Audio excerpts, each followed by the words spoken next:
When Scott Allard met with me to describe his vision for this conference, my first reaction was, you need Alex Kotlowitz.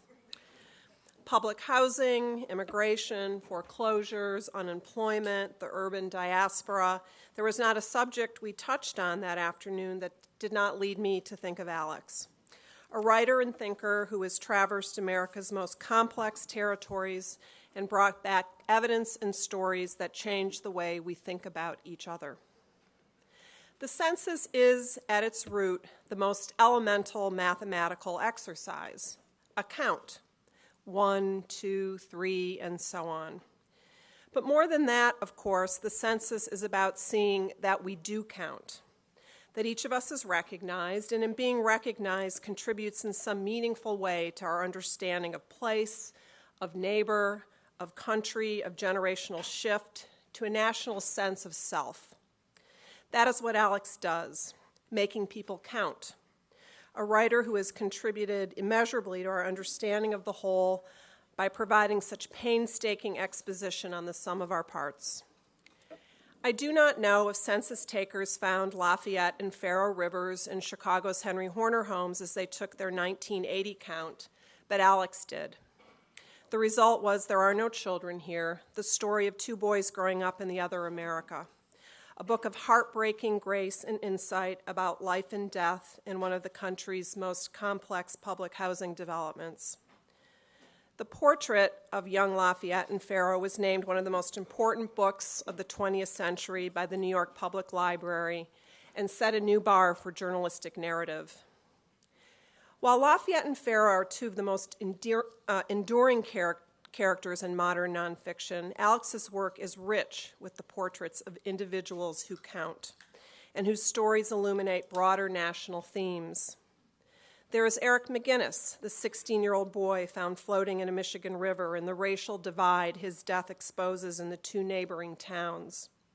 There is Tony Brancatelli, the Cleveland city councilman who tries to make sense of the foreclosure crisis that has left his city reeling. Each abandoned house in his ward, a snowball, he says, while he tries to prevent the avalanche. There is Deng Chen, the lonely Chinese immigrant smuggled into the U.S. at the age of 14, playing catch by himself in a New York park and wishing he was a child again, so, he says, I wouldn't have to think very much. There are the 12 men and women on an Indianapolis jury, each of whom attests to a belief in the death penalty, yet vote to spare the life of a stone-cold killer. What happens, Alex wrote, when 12 people who support the death penalty face it up close? Alex's interests roam a wide landscape, but his gaze is especially searing when trained on urban America and the cities he has described as filled with messy vitalities. He is a native New Yorker who calls himself an accidental Chicagoan, but stands as one of the city's great gifts, a distinction underscored by his book, Never a City So Real, his collection of profiles, each one a polished jewel, the retired steel worker, the mural painter, his father-in-law Jack, who sold eucalyptus oil. None of them, I suppose, counted for much in the scope of the broad U.S. Census, which, as of 8 a.m. this morning, stood at 308,762,346.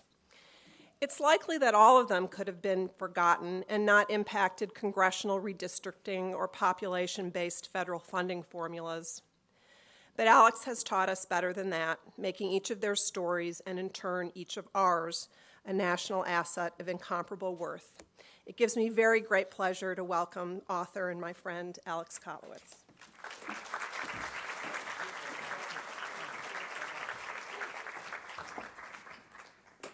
Well, thanks. Boy, those introductions don't come better than that.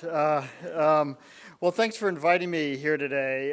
Needless to say, this is such an important gathering to ensure that the census is accurate for all the reasons that have been suggested this morning. I got to tell you, when I was invited to this gathering, I couldn't help but smile because I've got a connection to the census, albeit a somewhat tenuous one. And in fact, I owe the census a personal debt of gratitude.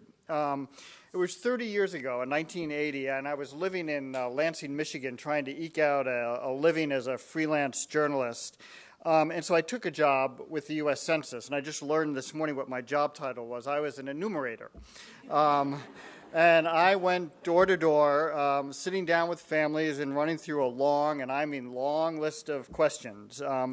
It was exhilarating. I found myself in neighborhoods where I'd never spent any time. I met people whom I otherwise would never have had reason to meet. And I've got to admit, at times, I felt it felt intrusive. I mean, what business did I, this young kid, have asking people such personal questions? But it was, as you know, all for a good and important cause, and it was fun, and it helped pay the rent. Well, around the same time, Congress announced, and you may recall this, all of you who are old enough, that all men who turned 18 had to register for the draft. And if they didn't, they faced a 5-year prison sentence. There was, as you might imagine, a great deal of uproar, what felt like onerous requirements, especially given that we were in peacetime. And then, it turns out, the head of the Selective Service in Michigan, located in Detroit, announced that they were considering using the census information to find draft evaders.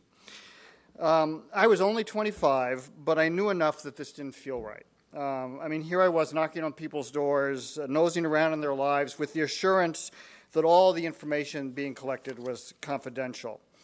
And now it appeared that I and other census takers might unwittingly be helping the government find draft evaders.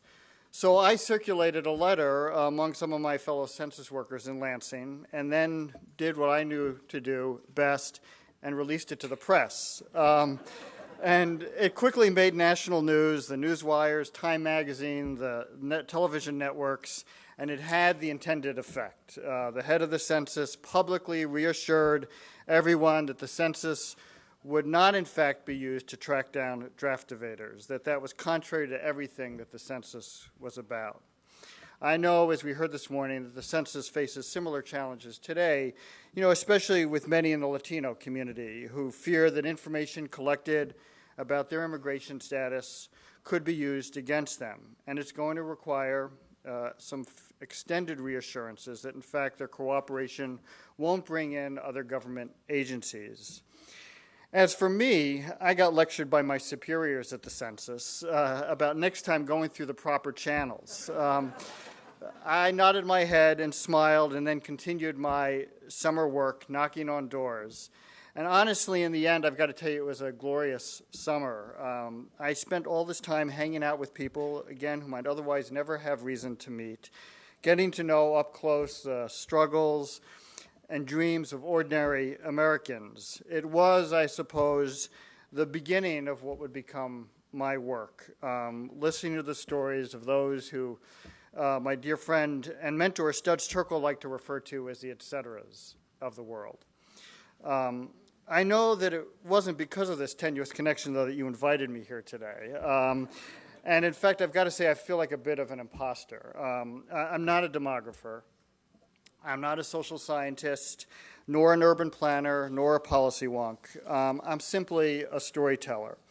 And it's just that I want to talk with you about today, about story, or really what the spectacularly talented Nigerian-born writer Chimamanda Adichie calls the danger of the single story. The danger of thinking that people have a single narrative.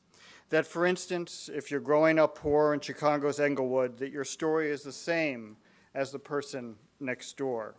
Or that because you're poor, that we think we know your story. As Adichie warns, show people one way over and over again, and that's what they become. The census informs. It informs policy. It informs the way we allocate resources. It informs the way we think about ourselves and others.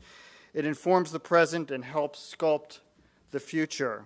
And it does so, one hopes, without crafting a single narrative.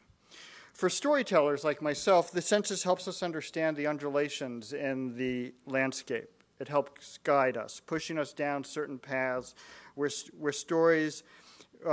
to find stories, to put flesh and blood on what we know or what we think we know. The measure of any good story is that it should knock us off balance, poke and prod our preconceptions, challenge our assumptions. So what I want to do this afternoon is, again, to borrow from Adiche.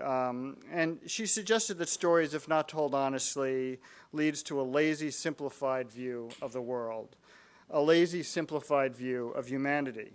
And so what I'd like to do is to take three areas of interest to me: immigration, poverty, and urban violence, and to look back at simple data that drove me down a particular path, data that guided me, and talk with you about how once one gets down on the ground, invested in people's lives, that what perhaps seemed black and white becomes much grayer, that what seemed rather straightforward becomes messy.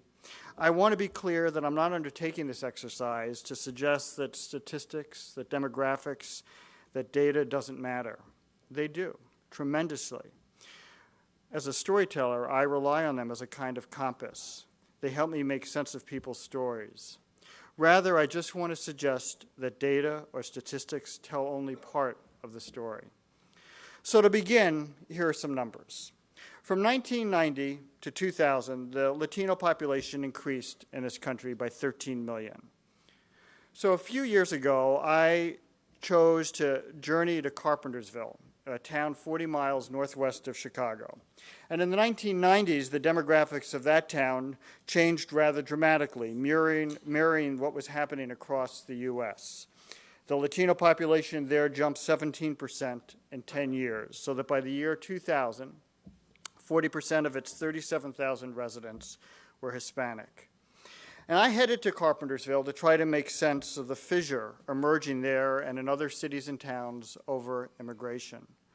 I had heard the two village trustees were introducing a local ordinance that would penalize landlords and businessmen that rented or hired illegal immigrants. They were also attempting to pass an English-only ordinance in the village. As a side note, I should tell you that one of these individuals, interestingly enough, had been part of a village committee in the year 2000 to urge Latinos to participate in the census. So what was going on? Well, I spent a good deal of time with these two trustees, Judy Siegwalt and Paul Humpher. They insisted that they weren't upset about the demographic shift in their town, but rather discomforted by the large number, or what they considered the large number, of the illegal immigrants. I don't like that it turns into that I'm somehow against Hispanics, Humpher told me. I want to deal with the crime and the overcrowding in our town. Moreover, Humpher and Siegwalt said the constituents had expressed dismay at the number of businesses in which the proprietors spoke only Spanish. Siegwalt told me that when she went into the Polish deli or the German deli, the clerks there were so friendly. But when she shopped at a Latino grocery store, she told me, I feel like an intruder. I feel unwelcome. Well, when I first met with the two at Siegwalt's home, Siegwalt retrieved two items from a kitchen drawer. One was a photograph she had taken of 4 trash cans that were lined up along a street, and they were filled with household junk. And planted in one of them was an American flag. And Siegwalt told me that these were the remnants of a family who felt forced to move because of the changes in the town, and that the flag in her mind was a symbol of surrender. She then pulled from a small plastic bag a wall socket, which was charred. The plastic melted. She told me that the previous occupants of her house, she had moved in there a few years earlier, had been 4 Hispanic families, and that the overcrowding led to an overload of the electrical circuitry. And this, she said, holding up the burned wall socket, is what's going on in town here. The charred socket became a kind of totem for Siegwalt and Humpher, so symbolizing all that they believed had gone awry in Carpentersville: overcrowded homes and schools, rising crime, blighted neighborhoods, and residents who speak little or no English. They in fact complained that at the local Walmart and Sears that some of the public announcements were both made in Spanish and English. For them, it boils down to this: many Mexican immigrants are reluctant to adopt the American culture. They want the American dream, but they don't want to assimilate, Siegwalt told me. The more time I spent in Carpentersville, the clearer it became that Seagualt and Humpher and their not inconsiderable number of followers weren't really upset about what they perceived as a large number of undocumented immigrants, but rather were discomforted and unsettled by the changing demographics of their town, which of course reflect the changing demographics of America. Simply put, they didn't like the fact that it appeared that before too long, Carpentersville might become majority Hispanic. But interestingly enough, as I spoke to Latinos in Carpentersville, it became clear that they wanted many of the same things that Seagualt and Humpher did: safe, clean neighborhoods and good schools. It should also come as no surprise that there were divisions within the Latino community about immigration, especially between generations. I visited with one family whose son, Eddie Morales, had been best friends with the Seagualt son growing up. Eddie and his parents lived in a one-story ranch home just down the street from Seagualt's former home. Seagualt has since moved into a wider part of town. And Paula, Eddie's mom, who had come to this country in 1968 at the age of 21, cleans for two families in the nearby prosperous town of Barrington. And she told me that Judy Seagualt had been a friend for many years, but that she was really hurt by her friend's recent stance. She also told me, though, that she agrees with Seagualt, that some things need to change. She told me, for instance, that across the street there were 20 people living in a house no larger than hers, and that there were cars parked up and down the street and loud music late into the night. But why not, she asked, simply enforce housing codes? She and her son Eddie, who served 8 years in the Army National Guard, had a spirited discussion about whether it made sense to make English the official language of the village. I see my mom's point of view, but I also see Judy's, Eddie told me. If you're going to try to make a living here, you should try to learn English. Again, not only were there differences in the white community over immigration, but also among Latinos as well. I think, though, that was for me most stunning and most unsettling was the ugliness and acidic nature of the rhetoric, quickly turning neighbor against neighbor. When Seagualt and Humpher ran for re-election, one of their supporters passed out a flyer which read, "Are you tired of waiting to pay for your groceries while illegal aliens pay with stamps and then go outside and get in a $40,000 car? Are you tired of paying taxes when illegal aliens pay none? Are you tired of reading that another illegal alien was arrested for drug dealing? Are you tired of seeing the Mexican flag flown above our flag? If you are as tired as me, then let's get out the vote and vote for the All-American team, finally a team that will help us take back our town." Two of Seagualt and Humpher's main arguments for ridding the town of illegal immigrants was this: their presence had led to both rising crimes and overcrowded schools, they argued. As it turns out, the crime rate in Carpentersville has actually been cut in half over the past 10 years. And while the schools were indeed overcrowded 4 to 5 years ago, class sizes have since been reduced. And not without irony, the one school in Carpentersville, which now needs trailers to accommodate the overflow of students, is on the west side of town, the white side of town, due to all the new subdivisions, which it should be noted, as I suggested, are predominantly white. Humpher and Seagualt had their own narrative, which got in the way of reality. It clouded their vision. It stirred distrust, if not outright hostility. It created discord. It's a perfect example, as Adichie suggests, of the danger of a single story. My second set of statistics. In parts of Chicago, the poverty rate is over 50%. When public housing existed, the poverty rates there were upwards of 90%, speaking volumes about the incredibly high concentration of poverty in America's cities. As a result of this, as we all well know, a decision was made in the late 1990s to raise Chicago's high-rises. The argument went they hadn't worked as intended. I could get into a long discussion here about why they didn't work, but I'll save that for another time. But I think anyone who spent any time in the projects, either as a resident or as a passerby, would argue that these high-rises should have come down a long time ago. And so the Chicago Housing Authority introduced its transformation plan, a plan which would make us reconsider our obligations to the poor. It called for the demolition of 82 public housing high-rises over 10 years, erase the slate and start anew, build new homes on the vacant land, some allotted for those displaced, others selling, at least in one gentrifying community up by Cabrini Green, for upwards of $400,000. Rich and poor living side by side. One longtime housing advocate, referring to the boldness of the plan, told me at the time, "It takes your breath away." Given that these were such bleak places, why then was there such opposition to the transformation plan from residents? Given the stated goals to provide better opportunities for the poor, why for so many have their knotted lives only become more tangled? Let me preface the story I'm about to tell by telling you about the painted trees. When I first began spending time in public housing in the 1980s, I noticed that all the trees in public housing were painted white, 6 feet up their trunks. And I wondered, why paint the trees? So I went to the Chicago Housing Authority at the time, and they told me to talk to the Park District, who in turn referred me back to the CHA, which couldn't give me an answer. Well, shortly after the transformation plan was announced, I returned to public housing and noticed that the trees were still painted white.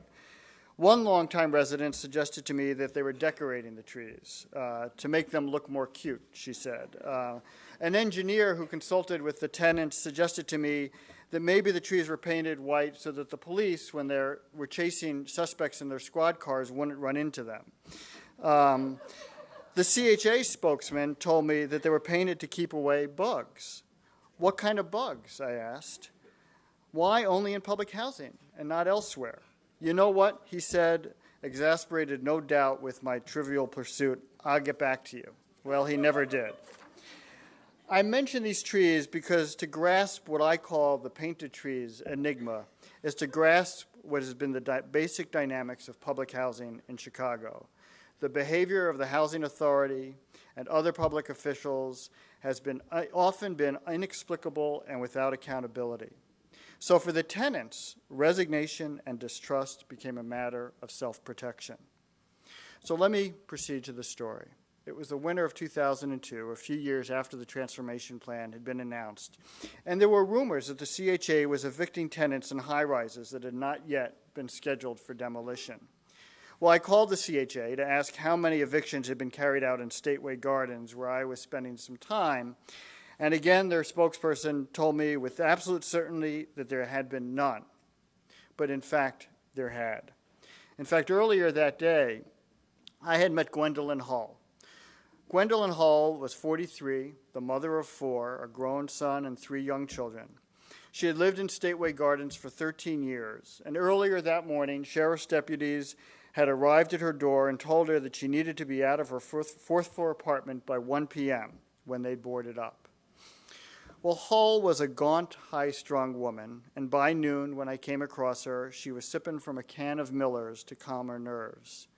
With the help of her 24-year-old son, William, who'd taken the day off from his assistant managing job at a furniture rental facility, Hull had placed her 2 couches on the concrete breezeway alongside a box of books and a mound of garbage bags filled with clothes, blankets, and frying pans. She had stored her television and her beds with a neighbor. Her 3 other children, all of whom were under the age of 11, scurried about underfoot. For 8 months, beginning the previous February, she told me, she'd purposely stopped paying her monthly rent of $88. As she walked me through the apartment, she repeatedly hollered at me, "Now you tell me, was it right for me to be paying my rent?" I've spent a lot of time in the city's public housing high-rises. Gwendolyn Hull's apartment was among the most dispiriting I've ever encountered. In the living room and bathroom, water from the vacant apartment above her had seeped through the ceiling. Hull urged me to turn the hot water faucet on in the bathtub. The water, even after running for 10 minutes, was cool to the touch. Hull boiled water as needed. And for that matter, so did her neighbors. This was clearly a problem not unique to only Hull's apartment. She showed me what she'd rigged to keep out the rats that had chewed through the base of her front door. She had nailed 3 soup can lids to close up the space. The utility room in the hallway that houses all the circuit breakers had remained unlocked for months, and so kids periodically turned off the electricity to many of the apartments. Hull twice lost a refrigerator full of food. She had had the presence of mind to ask her son William to videotape much of this, which he did. Hull at this point was standing outside her apartment, waving her arms, cursing. A neighbor came by and urged her to slow down. The neighbor then turned to me and told me, "We all been living like this, like in hell." Now the CHA would tell you that that's precisely why they were tearing down these buildings. But Gwendolyn Hull would also tell you that that's precisely why she and her 3 children no longer had a place to live. Her story would seem like a simple one. She refused to play by the rules, to pay her rent, so there are consequences. But maybe, like the painted trees, it's not quite that simple. Hull, in fact, had received a notice to appear in court, but she didn't go. There, she could have challenged her eviction order, presenting evidence like the videotape her son had taken, and about the conditions. The manager of Stateway at the time told me, "I'm sorry she got evicted, but one thing she didn't do was take this process seriously." But not without reason. The CHA had never taken the process seriously themselves. The agency issued eviction notices as a matter of course whenever anyone was behind in rent, which, as you might imagine, happened frequently since often residents' public aid checks didn't arrive when the rent was due. In fact, in the late 1980s, when I first began to spend time on the projects, the CHA had a backlog of more than 10,000 eviction notices. As Hull told me, "When I got that 14-day notice, I thought it was about nothing because everybody gets one. Nobody gets evicted." But she was, at least officially, she was at least officially evicted. The sheriff's deputies came and secured her apartment. Ironically, it was the tattered remains of Hull's community that came to her assistance. The day of her eviction, that morning, a neighbor came by and removed the screws on the grate covering her kitchen window. Later that afternoon, after her door had been nailed shut by the sheriff's deputies, Hull removed the grate and crawled back into the apartment. Another neighbor helped her move the furniture back in. After she got the door working again, a janitor on his own time fixed her lock, which had been made inoperable during the eviction. A few months later, the CHA announced the demolition of Hull's building, and so everyone had to vacate. And in those weeks following, Hull and her 3 youngest children lived off the generosity of family and friends. They stayed with her oldest son, William, and with a former neighbor from Stateway. They also spent some nights at the Greyhound bus station. She had periodically called the shelters looking for a vacancy, but there were none at the time for families anywhere in the city. I've since lost touch with Gwendolyn Hull. It's been 8 years. I don't know how she's fared, but if I had to guess, she's still struggling, managing, finding a way in the dark corners of the city, places which are out of sight, out of mind. Hull's journey, like the story of the painted trees, is about the messy vitalities of this city, about the twisted, tangled, often inconvenient narrative of those on the bottom, those without, those whose lives are so directed by the decisions of others. I often find myself wondering how historians will view this time, the transformation of public housing, really the transformation of a city's landscape, a reconsideration of what we owe those without. Suddenly, these high-rise monoliths, which once stood as cinder block metaphors for our disregard, some might say outright hostility toward the poor, are gone, disappeared. Has poverty evaporated along with them? Some 50 years ago, when much of the city's public housing was under construction, a local newspaperman bubbling full of optimism wrote that squalor is going out of fashion. It would, I suppose, be easy to lull ourselves into the same thinking today. My final set of numbers. In 2008, in Chicago, we had 509 homicides, 2,007 people shot. If you look at the past 20 years and add up the number of homicides, you find that there have been over 15,000 people killed in this city. 3 times the number of American soldiers killed in Iraq and Afghanistan. They're numbers that never cease to astonish and to unsettle. But the numbers don't begin to capture the havoc wreaked on the soul of individuals and on neighborhoods. We've completely underestimated the profoundly heavy toll the violence takes on the human spirit. Take something as simple and affirming as block clubs. Let me see if I can get this to work.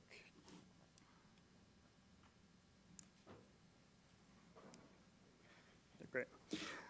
These are photos of block club signage in neighborhoods on the west and south sides. Now, block clubs are ordinarily a mark of celebration. Yet, look at these signs.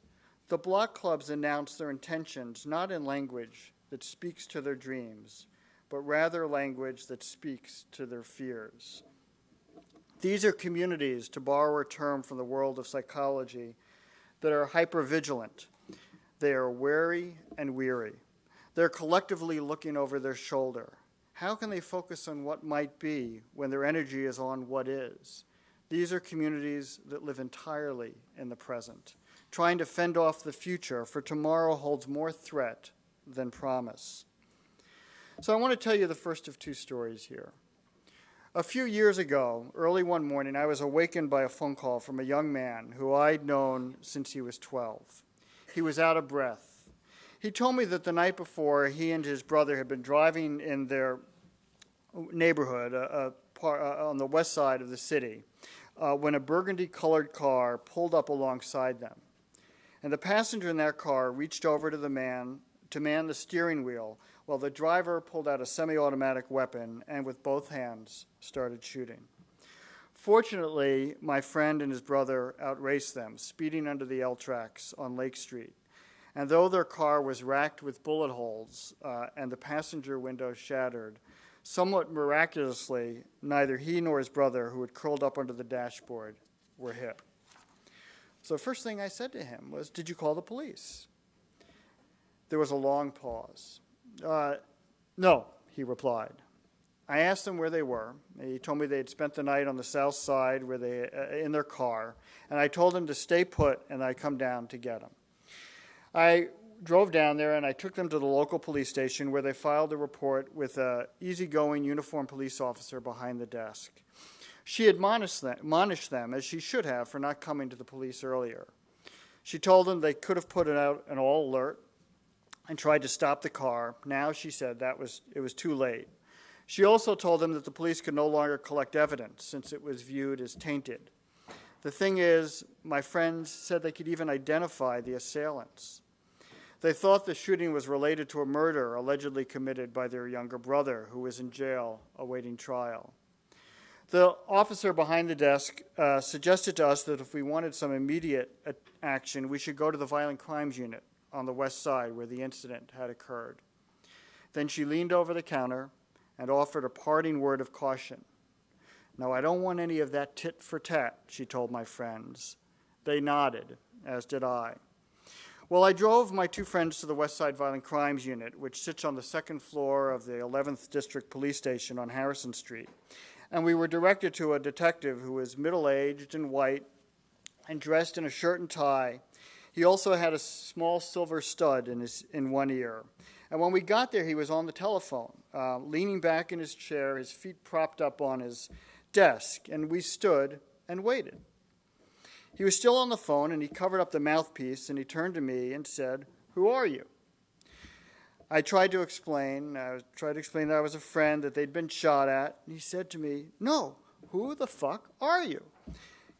A cop? A lawyer?" I tried again, thinking that maybe describing myself as a friend didn't really capture my relationship with these 2 young men. And so I started to explain, "Well, see, I'm kind of like a father." And before I could finish, he snorted, "Yeah, I can see the resemblance." He then heard me out as I told him what had happened. And he told me there was nothing he could do about it, that they'd get the report in a few days and look into it. I tried to tell him that my friends could identify the shooters, even possibly name them. He seemed exasperated. But I said to him, my friends are worried these guys are going to try again. He hadn't changed positions. His feet were still on the desk. He was still leaning back in his chair and said to me, "What do you want us to do about it? Provide protection to everyone who walks through these doors?" And that was the end of the conversation. This is Chicago, or at least parts of Chicago, where trust has evaporated because of the absolute unmitigated destructive power of violence. These young men had no faith the police would come to their aid, and the police, in turn, didn't take these young men seriously. Not to excuse his behavior, but that detective had undoubtedly seen enough witnesses unwilling to testify, and my friends had undoubtedly bumped into enough police officers who, like this detective, expressed annoyance bordering on indifference. But this is what results in a city, and this is important, parts of a city, where shootings have become so commonplace that death has taken on a jargon all its own. To peel back someone's head is to kill them. It's a reference to an autopsy where the coroner peels back the skull of the deceased. A black cat refers to a woman who has fathered children by at least 2 men who have been murdered.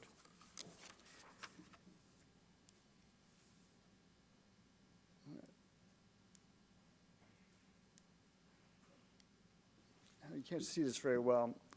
So this brings me to my second and to my last story. This is Afaf Ahmed, her husband Aladdin, and their son in the middle, Khalid. Khalid had just graduated from 8th grade. Well, let me back up here. Afaf and her family are from Sudan. There, Afaf was an interpreter. She speaks 6 languages, including Arabic, French, and even a little Bosnian. She had to flee her country because she butted heads with her government over the treatment of NGOs there. She lived in Cairo for 5 years, working with refugees, and then became a refugee herself, coming to the U.S., to Chicago with her 13-year-old son, Khalid, and her husband, Allah.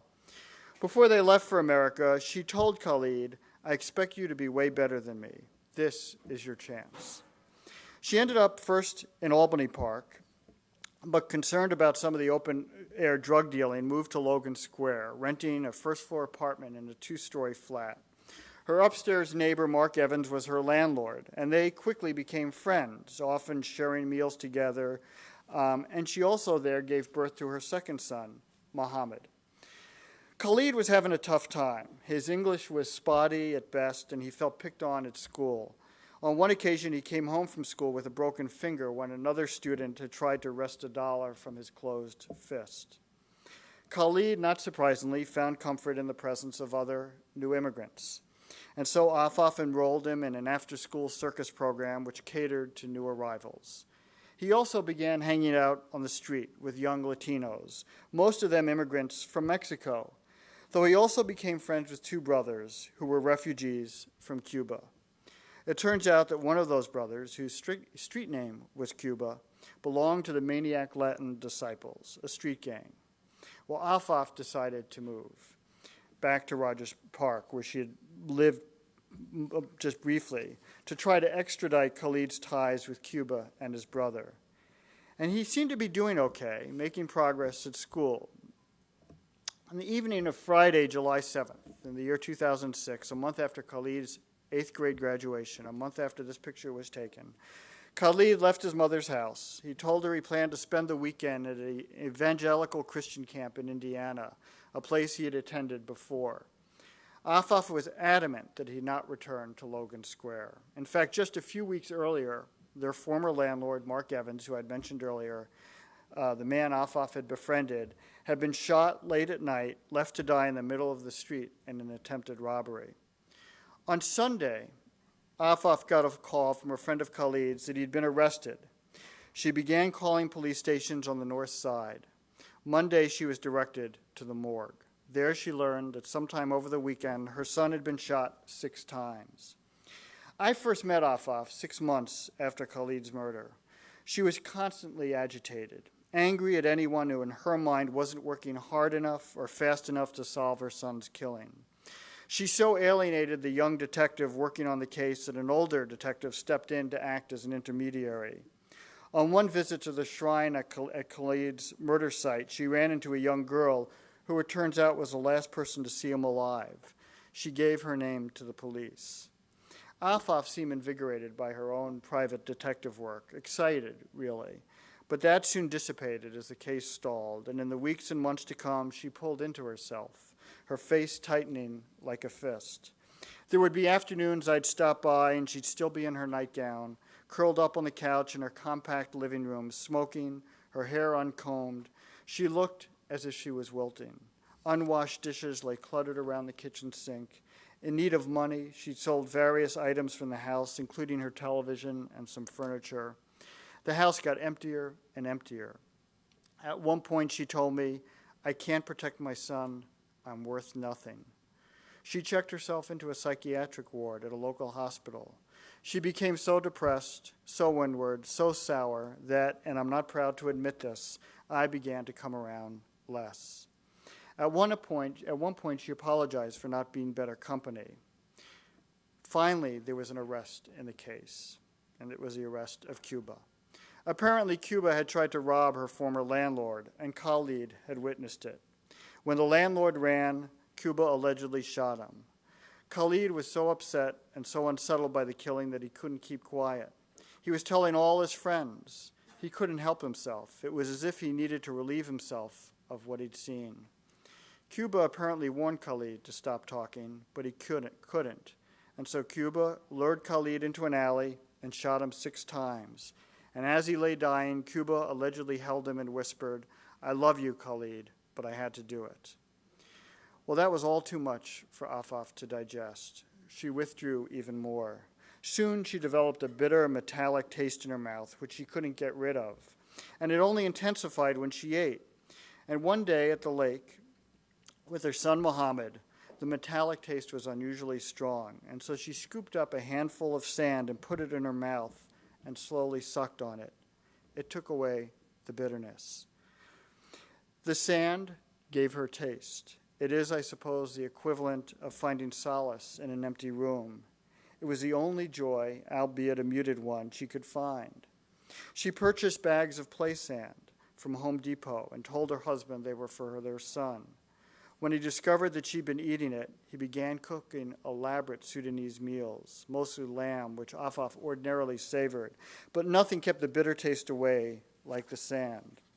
She finally had to stop eating the sand when a few months later, her doctor informed her of an alarming iron deficiency.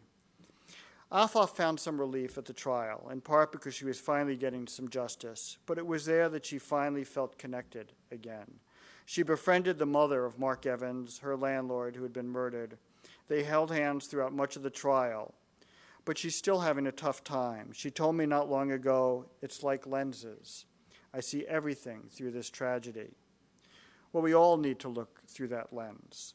Those affected by the city's violence are those who feel utterly, remarkably on their own, isolated from the world around them, alienated, disengaged, thrust aside without support, without encouragement, disconnected from the world around them.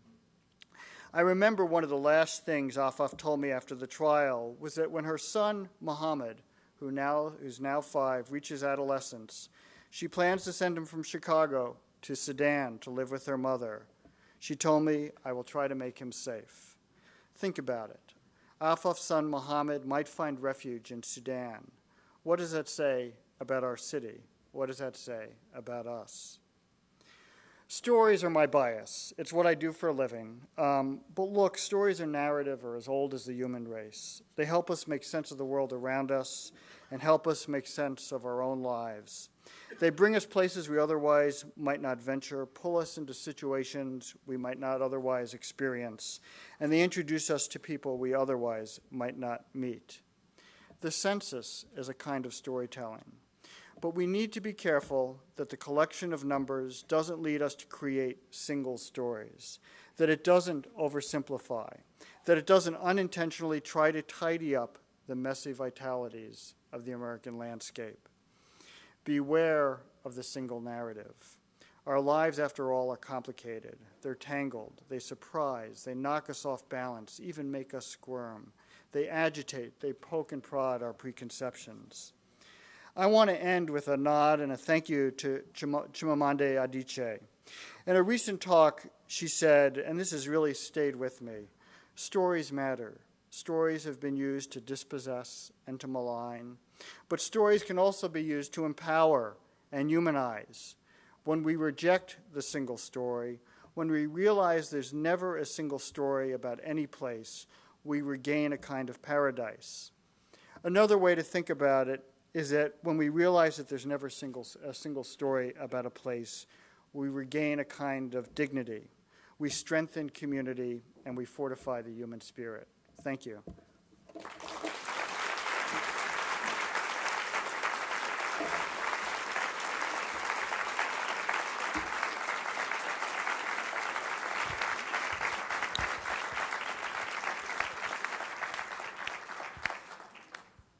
I'd be happy to take a few questions if people...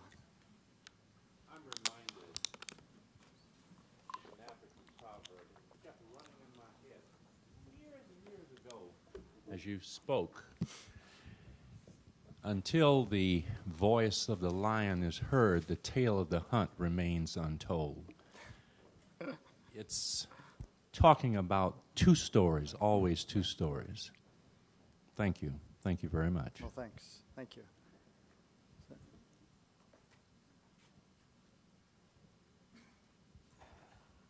Anybody else? I silenced you is what I did, which I don't intend to do. Because well, thank you very much for... Oh, it was back here. A question about Cuba in this case, and going off of the idea of the proverb that the gentleman just gave. How, as a storyteller and a journalist, do you illustrate these other characters in your stories, like Cuba, who in this case we don't actually have a very good portrait of? Right. And we probably draw assumptions on just based off of what he did in this story. Right. So what's a way in which you as a storyteller illustrate him, and what's a way that you as a storyteller encourage your audience to think about people like that? Right. Well, you're right. I mean, I think in every story there are layers, and in every story there are other stories. And so I don't do a very good job of portraying Cuba, of understanding him. I really know very little about his life. And so perhaps that's the next story to be told. And I don't mean that literally, but to understand, those who commit the violence. I mean, to sort of understand what's at work there. So I think that's a very fair and astute question. Well, thank you very much for having me. Thanks.